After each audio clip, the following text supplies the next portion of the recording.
Puji Tuhan, salam sejahtera Bapak Ibu Saudara keluarga GPDI El Shaddai Magelang. Rise up, mari kita bangkit, bergerak dan terus berdampak. Hari ini kita akan kembali merenungkan firman Tuhan dalam kitab Amsal pasal yang ke-19. Saya akan membacakan Amsal 19 ayat 25. Jikalau si pencemooh kau pukul, barulah orang yang tak berpengalaman menjadi bijak. Jikalau orang yang berpengertian ditegur, ia menjadi insaf. Hari ini kita akan belajar satu hal dengan tema teguran. Ya, teguran itu tentunya bukan sesuatu yang menyenangkan ya bagi orang yang mendengarnya, karena biasanya bersifat koreksi ya, bersifat sesuatu yang memberitahu, membetulkan dan sebagainya.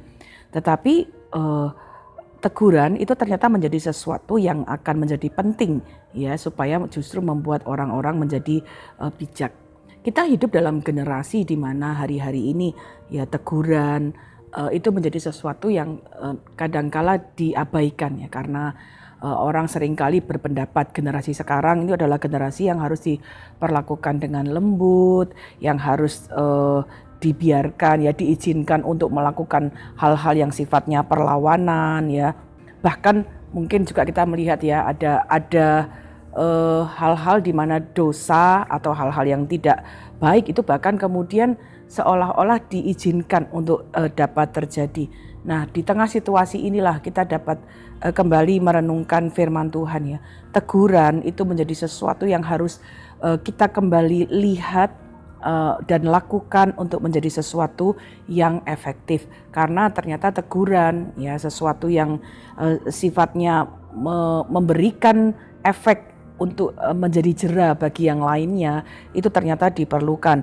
Di dalam 1 Timotius pasal 5 ya, Paulus menyarankan kepada Timotius ya, tegurlah orang yang berbuat dosa supaya orang yang lain itu menjadi takut. Jadi teguran itu menjadi sesuatu yang kita dapat belajar untuk kemudian menjadi pelajaran bagi yang lain.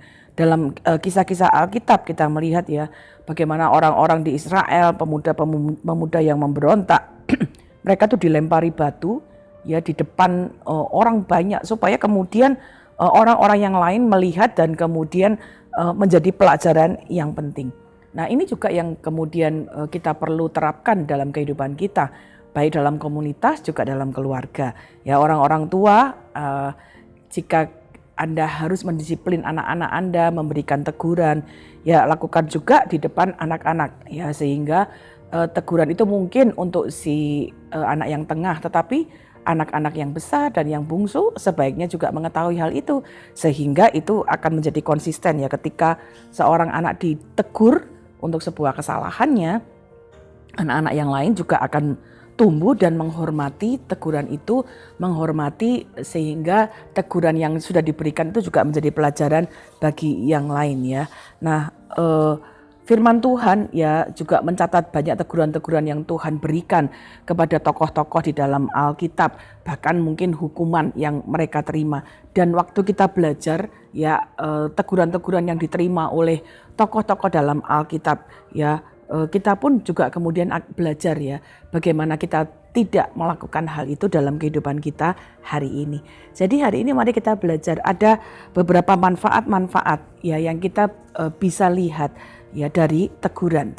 Jadi waktu kita menjadi orang yang punya kesempatan menegur, atau bahkan ketika kita menjadi seorang yang kemudian ditegur, kita dapat melihat ada manfaat-manfaat yang dapat kita kemudian dapatkan dari teguran tersebut.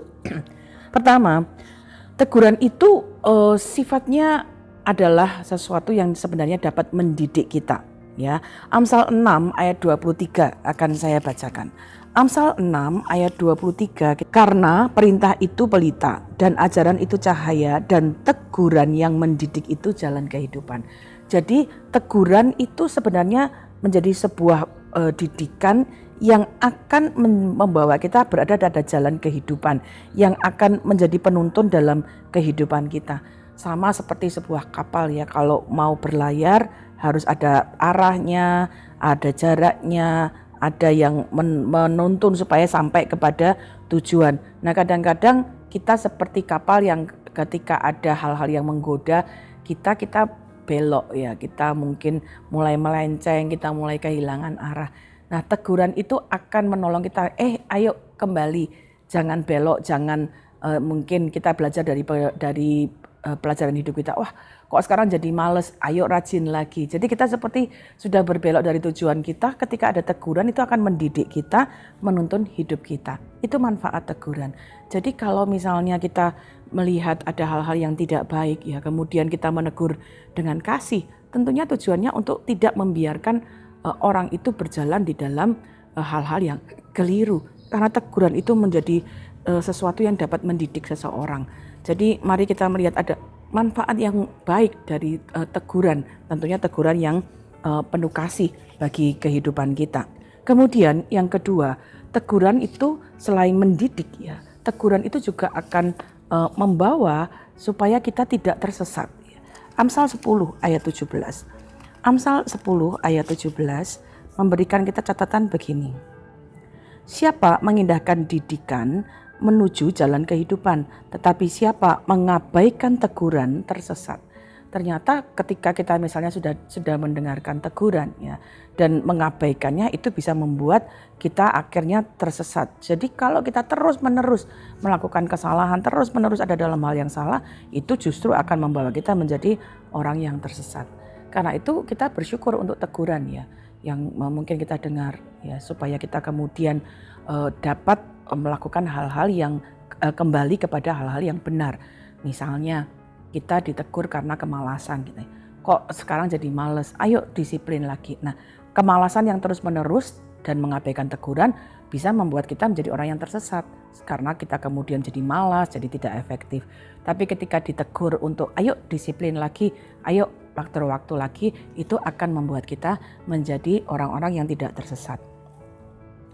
Ada keluarga-keluarga misalnya yang sudah kurang lagi menjalin hubungan satu dengan yang lain. Ya, kita bisa saling menegur ya, untuk ayo beri waktu untuk anak-anak, ayo beri waktu untuk istri, ayo beri waktu untuk suami. Kadang-kadang ketika tidak lagi atau mengabaikan teguran-teguran itu bisa membuat kita kemudian sibuk dengan keinginan diri kita sendiri, sehingga hubungan keluarga menjadi sangat renggang dan berpotensi untuk mengalami ketersesatan ya di dalam hubungan keluarga, mungkin adanya orang ketiga dalam keluarga dan sebagainya. Nah, hal-hal ini yang menolong kita. Ternyata teguran itu akan dapat menolong kita, menjaga kita supaya kita tidak tersesat. Ini manfaat yang kedua.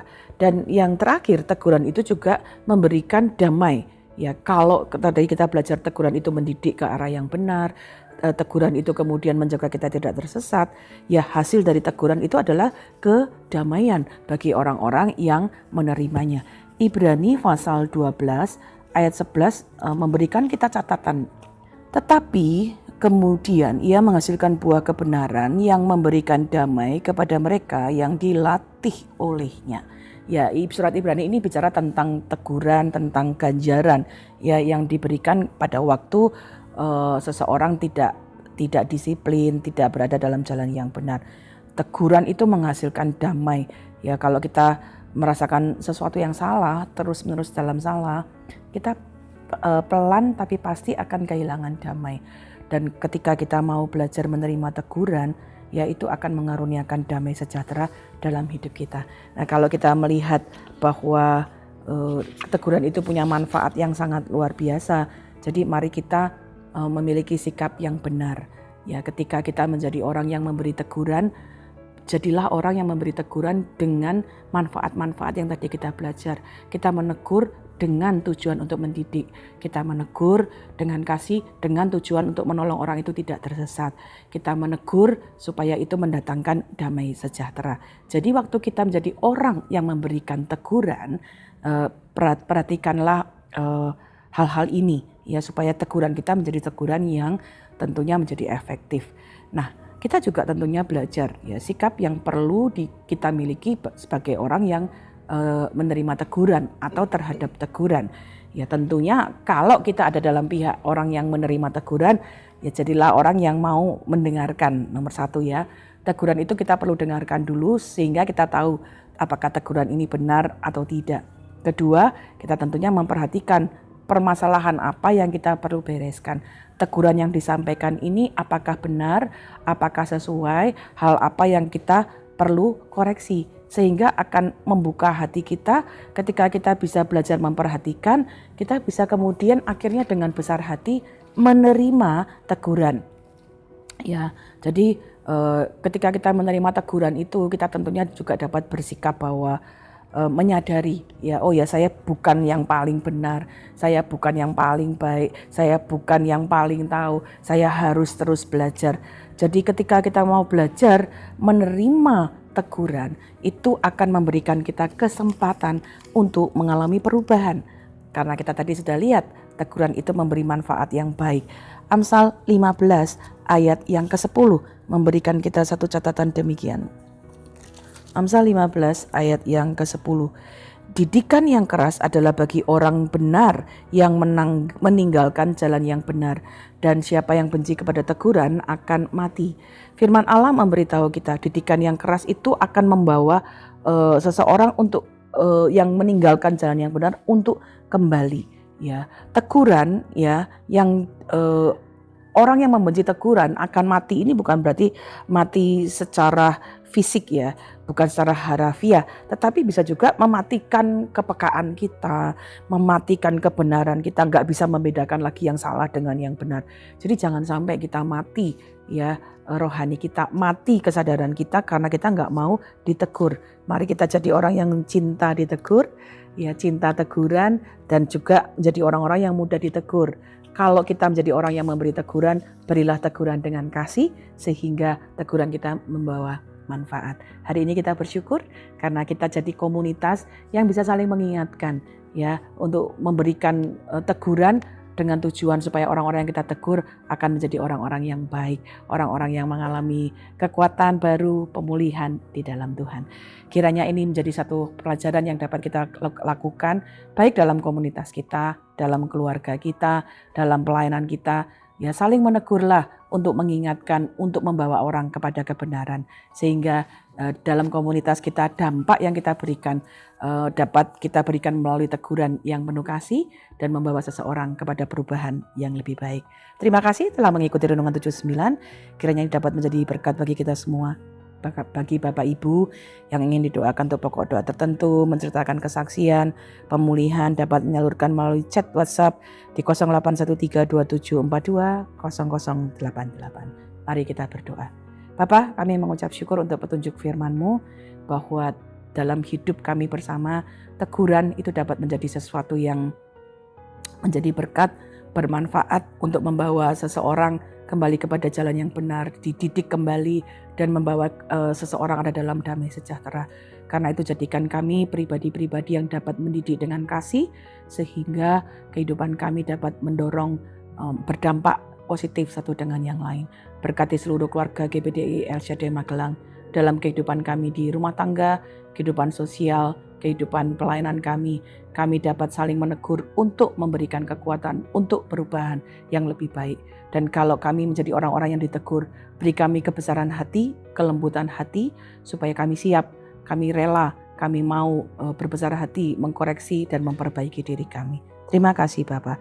Ya Tuhan, terima kasih memberikan kepada seluruh keluarga GBDI El Shaddai Magelang seorang penolong, supaya ia menyertai kami selama-lamanya, yaitu roh kebenaran. Ia menyertai kami dan akan diam di dalam kami. Dalam nama Tuhan Yesus Kristus kami mengucap syukur dan berdoa. Haleluya. Amin.